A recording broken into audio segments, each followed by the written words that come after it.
Olá, gente. Meu nome é Yolanda Silva e eu vou fazer uma resenha para vocês do livro As Estruturas Antropológicas do Imaginário, de Gilbert Durand. É um filósofo do imaginário francês.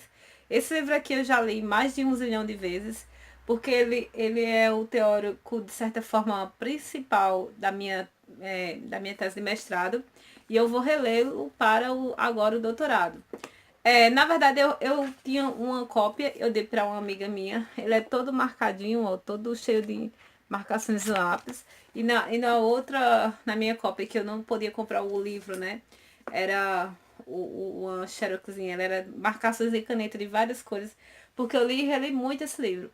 Então, por que eu quero fazer uma resenha para vocês? Porque eu quero falar um pouco desse livro, eu vou reler e fazer outra resenha mais detalhada. Mas, em linhas gerais, se você quer trabalhar com o imaginário simbólico, quer analisar o texto literário partindo do pressuposto do imaginário simbólico, você tem que assistir esse vídeo aí, ok?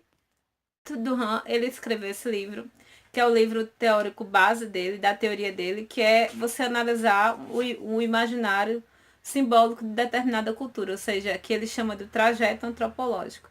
Ele disse que as culturas, cada cultura, o que é cultura? Eu já falei várias vezes em vários vídeos. Cultura vem da palavra cultus, que é cultivar, né? Então, assim, tudo aquilo que você cultiva e você tem como importante para sua vida faz parte da sua cultura. Por exemplo, eu sou uma pessoa cristã. Todo domingo eu vou à igreja, eu leio a Bíblia, eu procuro seguir os princípios cristãos, né?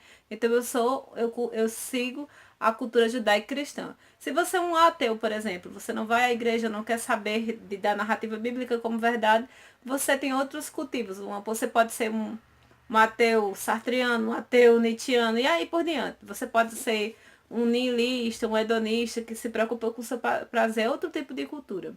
Então, Gilberto Durand ele vai falar nesse livro aqui, como você pode ver nesse labirinto aqui, ele vai mostrar que as culturas elas se dividem basicamente em duas formas de ver a finitude e o tempo, né? A passagem do tempo, que é a finitude que desemboca na morte, que é a finitude, que é o fim de todas as coisas. Então ele diz assim, que cada cultura, né, cada estrutura cultural, ela tenta fugir simbolicamente da morte e da passagem do tempo, que são os dois fenômenos, vamos dizer assim, que mais nos atormentam. Que ainda não tem medo de morrer, né? Que ninguém sabe o que vem após a morte. E que ainda tem medo da passagem do tempo, né? A questão da você vai envelhecer, vai ficar enrugado, você vai ficar doente e assim por diante. Aqui tem uma muriçoca passando por aqui. Vai pra lá, mosquito. Então, diante de como eu estava falando para vocês, diante da passagem do tempo, né, e a morte, o ser humano criou culturas e formas de enfrentar esse moído aí. Mas antes de passar por esse momento aí dessa fuga simbólica, você vai ver que o livro é dividido em três partes. Então, Gilberto Durand vai dizer que o primeiro livro ele vai falar dos semblantes da passagem do tempo e da morte, que ele fala que são símbolos catomórficos, teriomórficos e nictomórficos, né? São uns nomes bem esquisitinhos. Mas ele, por exemplo, ele vai dizer que há vários mitos, né, que expressam esse medo, por exemplo, catomórfico. Ele fala que, por exemplo, quando o homem e a mulher estavam no Éden, né? E eles foram expulsos porque comeram do fruto proibido. Então, isso é um símbolo catomórfico, é queda, né? Você foi expulso e decaiu, seja sexualmente ou seja moralmente. Um símbolo que ele fala, eu já falei catomórfico, né? Queda. O símbolo nictomórfico, ele fala que é um símbolo que são relacionados à noite, porque a noite sempre remete à morte, ao fim, às coisas que não se conseguem ver. Então, por exemplo, um símbolo que ele fala que é nictomórfico é a água negra. Por exemplo, vocês podem ver que os filmes de terror, né? Geralmente vem aquela mulher, né, com os cabelos grandes, longos, na água, né? Aquela cena. Isso tá em todos os cinemas. Cara, quando você estuda Gilberto Durand, você vê que esses símbolos estão presentes nas narrativas de filmes muito constantes. Então, a água negra, o cabelo da mulher, a mulher em si, porque a mulher, ela sempre os rituais pagãos tinham a mulher como centro, porque a mulher vertia, solta sangue, né, na menstruação todo mês e não morre. Então era algo que era meio místico, meio assim esquisito para os homens. Então, assim, Esse é outro símbolo da passagem do tempo, né? Que é os símbolos nictomórficos ligados à noite. E tem uns símbolos que são estereomórficos, que são ligados aos animais. Por exemplo, ele fala que o cavalo que corre muito rápido, remete à passagem do tempo. O búfalo. Algumas narrativas indígenas da cultura dos índios americanos, eles têm muito essa questão do búfalo como símbolo da morte, né? Que geralmente tem um mito que o búfalo é um indomável, remete muito a isso, a morte e ao passagem do tempo, porque o bicho corre. Então remete ao tempo que passa e não volta mais. Outro também é exemplo que ele fala de Heráclito. Ele diz que Heráclito, né, diz que um rio, você nunca se banha duas vezes no mesmo rio, porque o rio passa e não volta mais. Essa questão. Então, o homem, diante dessa passagem do tempo e a morte, que acabou com a vida dele, né? Ele tenta fugir simbolicamente. E o que é fugir simbolicamente? Para esse homem que ele é, um antropólogo, ele diz que há fugas simbólicas. Que a fuga simbólica pode ser na estrutura diurna ou noturna.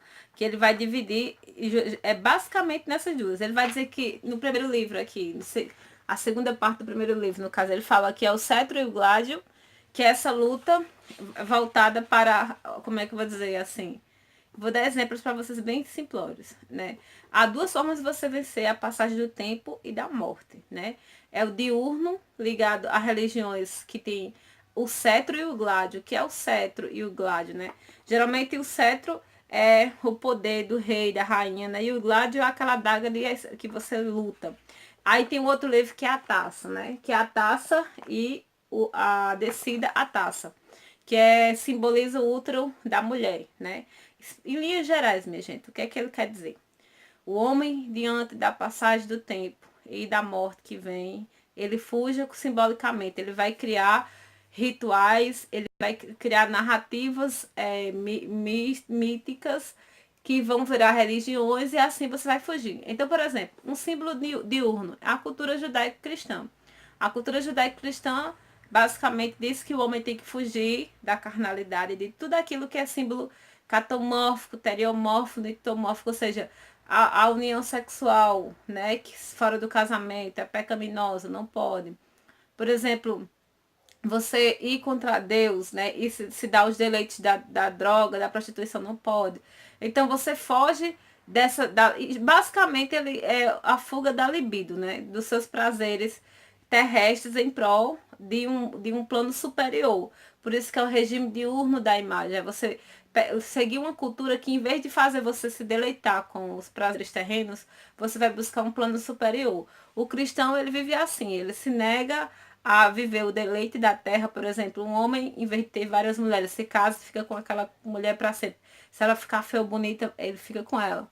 Então, assim, as mulheres também, se o cabo for boa barrigudo, vai viver com ela até o fim, né? Mas segue essa questão dos princípios judaicos cristãos, que são combates contra a carne e a libido em prol do céu, ou seja, é diurno, é para cima, é para o céu. Então o símbolo geralmente é o que? É a adaga, a espada, né? Sempre é símbolos de luta, de separação da carne em busca do espiritual. Já o regime noturno da imagem é o contrário, é a descida da taça, a descida à caverna, a descida ao útero feminino. A mulher sempre é o símbolo. Por exemplo, se você for. Eu lembro que antes de eu ser cristã, eu era Wicca. E os símbolos da Wicca são bem voltados para o regime noturno da imagem. Por exemplo, a Wicca, a gente, né? Eu era adolescente, fala sério. Assim, mas na época a gente tinha essa questão de os cinco elementos da natureza, né? A água, o fogo, a água, fogo, ar. E eu esqueci o outro, o éter, né? Que será o elemento que não é palpável. Eu não lembro. Gente, faz tempo, eu era adolescente. E a gente tem aquela coisa de se ligar à natureza, nós fazemos um pequeno ritual ali, né? Falar aquelas palavras mágicas, lia aqueles livros e tudo mais. A gente tem aquela coisa de ligação com a natureza, a gente, por exemplo, eu era roqueira black metal, eu não era muito profana, mas eu também pra mim, ficar com muitos homens não era problema, porque era uma libertação, a sexualidade ser liberta, a mulher era foi feita para se deleitar com todos os prazeres. Aí tem aquela questão da epitanisa, né, que era a prostituição sagrada, a prostituição é liberada. Então, assim, no regime noturno da imagem, tudo é permitido em relação ao prazer, porque a libertação da carne. O homem, em vez dele fugir da terra, ele se deleita nos prazeres terrestres, e nela se aprendeu, ó, vou morrer mesmo, a vida é isso, é só, é carne, é deleite, é desejo, e eu vou ficar aqui mesmo, não vou, eu sei que não existe um céu, e é assim é. Então, veja só se basicamente as culturas não são assim. Se você pegar uma cultura islâmica, ela é diurna, né? Sempre a separação da terra em prol de um plano superior. Se você vê a cultura judaica cristã, é sempre a luta contra a terra e o plano superior. Se você pegar a macumba, gente, eu estudo um pouco macumba, porque Macunaíma, né, fala um pouco da macumba. Geralmente são símbolos diurnos, né? Porque os feitiços, né, sempre matam animais, com sangue, ligados à questão mesmo da mulher, dos ritos, né, a terra e tudo mais. É uma questão de cultivo, né, uma questão de cultura. Aí, Gilberto Durand, ele vai falar que existe, dentro desse regime noturno da imagem, há duas estruturas, que é a mística e a sintética. Essa estrutura mística é quando há essas religiões que procuram esses ritos ligados ao feminino, ligados à libido, né, que eles se deleitam, que inclusive o Gilberto Durand, ele usa uma expressão de Nietzsche, que é o amor fati, ou seja, as religiões pagãs, elas veem a morte como algo fatal e se abraçam com ela e tá de boas. Mas no caso, ele diz que o regime, a estrutura sintética, é quando o homem nem é um nem é outro, vamos dizer assim, nem é diurno nem é noturno, mas ele cria narrativas, né, simbólicas para fugir dessa questão da finitude, né, que ninguém quer morrer, gente. A gente tem que criar em alguma coisa para continuar vivendo, porque senão lascou tudo, né?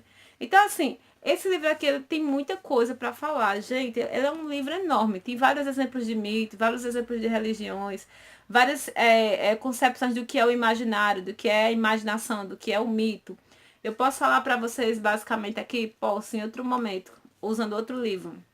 Mas aqui em linhas gerais, o imaginário é toda essa cultura que a gente tem, né? Então, para você estudar, agora vamos para a questão prática do negócio.